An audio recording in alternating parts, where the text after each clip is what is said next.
नमस्कार, मी प्रभाकर लोंढे, खडतर प्रवास वर्तमानपत्राचा तथा खडतर प्रवास यूट्यूब चॅनलचा मुख्य संपादक। आज आपण शिवछत्रपती शिवाजी महाराज यांच्या कार्यावर थोडासा प्रकाश टाकणार आहोत, कारण शिवरायांचं कार्य एवढं मोठं आहे की ती कार्य एका व्हिडिओमध्ये आपल्याला बसवता येणार नाही। अशा हजारो व्हिडिओ बनवावे लागतील, तरीही शिवरायांचं कार्य त्या व्हिडिओमध्ये बसणार नाही। एवढं मोठं कार्य शिवछत्रपती शिवाजी महाराजांचं आहे। शिवाजी महाराज म्हणजे नुसतं बोलकं नेतृत्व नव्हतं, ते स्वप्न डोळ्यासमोर ठेवून काम करणारं नेतृत्व होतं। त्यांनी स्वराज्य स्थापन करत असताना सुरुवात करत असताना अवघे 12 मावळे सोबत घेतले, अत्यंत कवळ्या वयामध्ये 16व्या वर्षामध्ये। आणि त्या 12 मावळ्यांना सांगितलं की हे कार्य तुमचं आहे, हे कार्य आपलं आहे, हे कार्य कुण्या एका व्यक्तीचं नाही आणि या कार्यामध्ये कोणाचाही स्वार्थ नाही। हे स्वराज्य सर्वसामान्य जनतेच्या गोरगरिबाच्या हिताचं स्वराज्य स्थापन करायचं आहे आणि म्हणून आपल्याला काम करायचं आहे। खरं म्हणलं तर शिवरायांचा जन्म 1630 ला झाला आणि शिवराय 1680 ला आपल्यातून निघून गेले। अवघ्या 50 वर्षाच्या काळामध्ये जे कार्य केलंय ते कार्य या देशाच्या स्वातंत्र्याच्या लढ्यामध्ये सुद्धा वापरता आलं। या भारतीय लोकांनी, प्रत्येक लोकांनी शिवरायांचा आदर्श आपल्या डोळ्यासमोर ठेवला आणि शिवरायांचं जी लोकांना एकत्र करण्याचं कौशल्य होतं ते लोकांच्या पुढे मांडलं त्या काळच्या राज्यकर्त्यांनी। आणि म्हणून या देशातला प्रत्येक माणूस एकत्र झाला आणि त्या एकत्र होण्याच्या ताकदीचा फायदा या देशातून इंग्रज हाकलून देण्यासाठी झाला। म्हणजे शिवरायांचा आदर्श डोळ्यासमोर ठेवून हा देश स्वतंत्र करण्यासाठी प्रत्येक माणसानं काम केलेलं आहे। हे काय ऐऱ्या-गैऱ्याचं नव्हतं, हे काम देशाच्या स्वतंत्र लढ्याचं होतं आणि हा देश स्वतंत्र करण्यासाठी शिवरायांचा आदर्श डोळ्यासमोर ठेवून या भारतातल्या प्रत्येक नागरिकाने, प्रत्येक व्यक्तीने काम केलं आणि म्हणून हा देश स्वतंत्र झाला। शिवछत्रपती शिवाजी महाराजांचं नाव घेऊन आज या देशामध्ये स्वार्थ साधणारे राज्यकारणी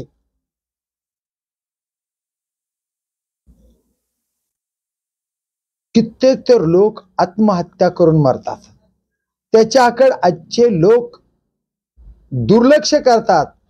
फक्त स्वार्थ साधण्यासाठी शिवछत्रपती शिवाजी महाराजांच्या नावाचा वापर करणारे आजचे राजकारणी राज्यात व देशात दिसत आहेत। शिवरायांसाठी लोक मरण्यासाठी तयार होते आणि आजचे देशातले माणसं आमचा राज्य चालवणारा, आमचा देश चालवणारा जर भ्रष्टाचारी असेल माणसं मारणारा असेल तर तो पाय उतार व्हावा म्हणून भारतातले नागरिक मरत आहेत. कारण त्याचं समाज हितासाठी काहीच काम जर होत नसेल तर असा राजा त्या गादीवरून खाली उतरावा म्हणून लोक मरत आहेत. आणि शिवरायांसाठी आमचा राजा जिवंत राहिला पाहिजे म्हणून लोक मरत होते. म्हणजे शिवरायांसाठी मराया तयार होते. आणि आजच्या राज्यकर्त्यांनी गादीवरून उतरावं म्हणून लोक मरतात. फरक आहे. शिवरायांचं कार्य जनतेच्या हितासाठी होतं. शिवछत्रपती शिवाजी महाराज आपल्या मावळ्यांच्या घरातल्या अडचणी जाणून घेत होते आणि स्वराज्य स्थापन करत असताना जर एखादा मावळा दगावला गेला तर त्या मावळ्याचं कुटुंब रस्त्यावर येऊ देत नव्हते शिवराय. त्या कुटुंबाची पूर्ण व्यवस्था करण्याचं काम शिवछत्रपती शिवाजी महाराज करत होते. आणि म्हणून शिवरायांवर विश्वास ठेवून मावळे शिवरायांसाठी मरत होते. हे पक्क लक्षात ठेवावं आजच्या राजकारणी लोकांनी. एवढे लोकप्रिय शिवराय होते की आज शिवरायांना पूर्ण देशात नाही जगात सुद्धा मानलं जातंय. जगात मानलं जातंय शिवरायांना. साहित्यरत्न लोकशाहीर अण्णाभाऊ साठे यांनी रशियामध्ये भाषण करत असताना पहिलं नाव शिवछत्रपती शिवाजी महाराज, रयतेचे राज्य, रयतेचे राजे म्हणून त्यांचं नाव घेतलं आणि आपल्या भाषणाला सुरुवात केली. राजा कसा असावा तर शिवछत्रपती शिवाजी महाराजांसारखा असावा की ज्या राजांचे फोटो या देशातल्या प्रत्येक माणसांच्या घरात आहेत. कुठलाही माणूस शिवरायांचा फोटो नाकारत नाही.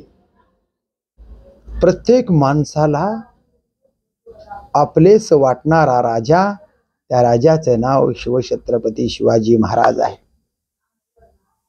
या शिवरायांच्या राज्यामध्ये कोण्याही गरीब माणसावर अन्याय झाला नाही. जो स्त्रियावर अन्याय करेल त्याचे पाय तोडण्याचं काम शिवछत्रपती शिवाजी महाराजांनी केलं. रांजणच्या पाटलाचं उदाहरण सगळ्या जगाला माहित आहे.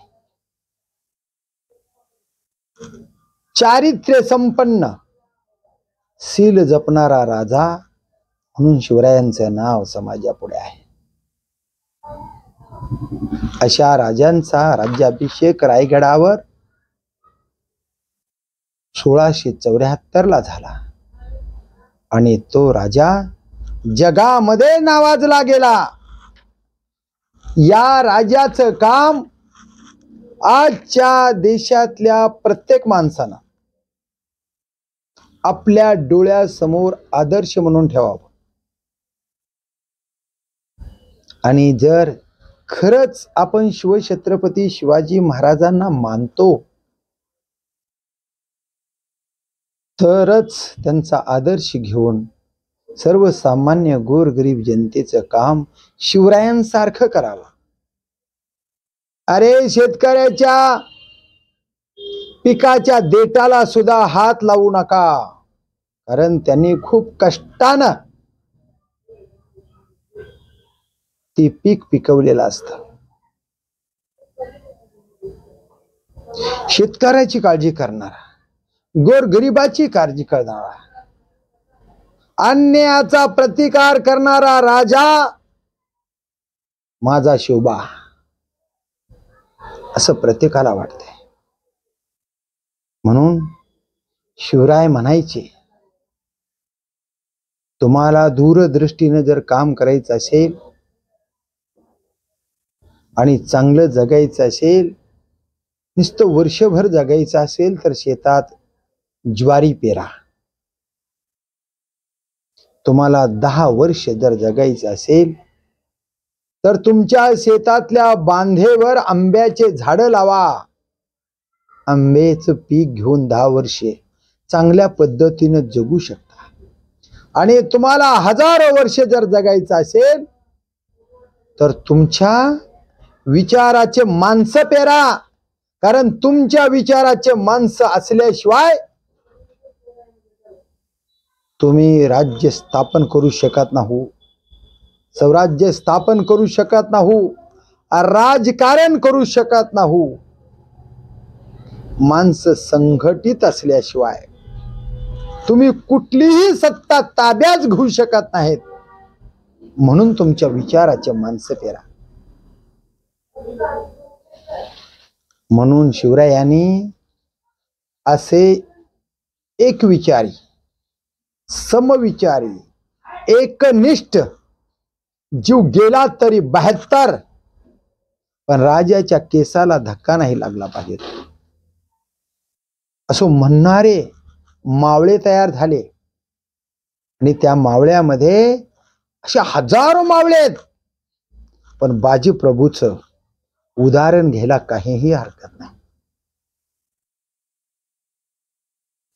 पन्हाळ्याला वेढा होता आणि शिवरायांना त्या ठिकाणाहून बाजूला काढायचं होतं. शिवछत्रपती शिवाजी महाराजाला बाजूला येता येत नव्हतं. अत्यंत शितापीने शिवराय पन्हाळ्याच्या वेढ्यातून बाहेर पडले आणि 500 मावळे घेऊन ते विशाळगडाकडे निघाले. मध्यंतरीच असणारी घोडखिंड, त्या घोडखिंडीपर्यंत गेल्यानंतर 40,000 विरोधक आपल्या पाठीशी आहेत हे बाजीप्रभूच्या लक्षात आलं. आणि बाजीप्रभू म्हणाले, राज, प्रसंग फार मोठा आहे, धोका जाणवतोय. राज, तुम्ही विशाळगड गाठा, काही मावळे सोबत घेऊन विशाळगडावर जा. तिथे जाऊन 3 तोफेचे आवाज काढा. जोपर्यंत माझ्या कानावर तुम्ही तोफेचे आवाज काढलेले कानावर पडत नाहीत तोपर्यंत मी माझा जीव सोडणार नाही. कारण तोफेचे आवाज तुम्ही दिलेत आणि माझा राजा सुखरूप विशाळगडावर पोचलाय.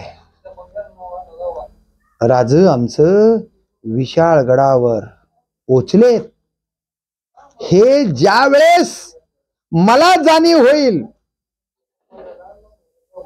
त्याच वेळेस मी प्राण सोडणार. तोपर्यंत एकाही दुश्मनाला घोडखिंड पार करून बाहेर निघू देणार नाही, हा माझा शब्द राहील. राजा, विशाळगड गाठा. माझ्यासारखे 1000 बाजी मेले तर 72, पण रयतेचे राज्य जिवंत असले पाहिजेत, रयतेचे राजे जिवंत असले पाहिजेत. शिवराय, आपण स्वराज्य स्थापन करण्याच्या कामाला येणार आहेत. राज, तुम्ही जिवंत असलं पाहिजेत. माझ्यासारखे हजारो बाजी मेले तर 72, पण राज तुम्ही जिवंत असलं पाहिजेत. ही भाषा बोलणारे आणि त्याच पद्धतीनं वागणारे मावळे शिवरायाच्या सोबत होते. आणि म्हणून स्वराज्य स्थापन झालं आणि त्या स्वराज्याना आता सुराज्य म्हणून आम्ही काम केलं. या स्वराज्यामध्ये शिवछत्रपती शिवाजी महाराजांना सर्वसामान्य जनतेचं अत्यंत तनमन धनाने निपक्षपातीपणाने काम केलं आणि म्हणून हा लाडका राजा महाराष्ट्राचाच नाही तर देशाचा लाडका राजा म्हणून प्रत्येकाच्या मनामनामध्ये ठासून बसलेला आहे. हा राजा पुन्हा जन्माला यावा आणि या देशाचा राज्यकारभार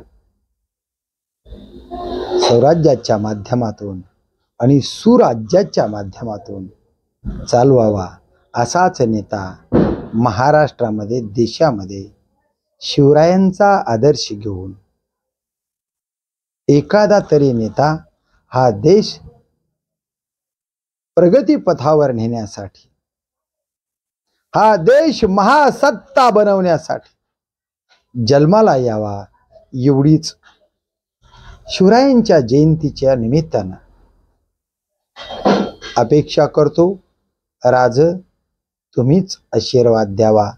पुन्हा राज तुम्ही कुणाच्या तर रूपानं या देशामध्ये जन्माला यावा एवढीच अपेक्षा शिवरायांच्या जयंतीच्या निमित्तानं करतो आणि इथंच थांबतो. मी प्रभाकर लोंढे, खडतर प्रवास वर्तमानपत्राचा तथा खडतर प्रवास यूट्यूब चॅनलचा मुख्य संपादक. या चॅनलला सबस्क्राईब करा, बेल आयकॉनचं बटन दाबा. धन्यवाद. धाराशिवकर. जय हिंद, जय महाराष्ट्र.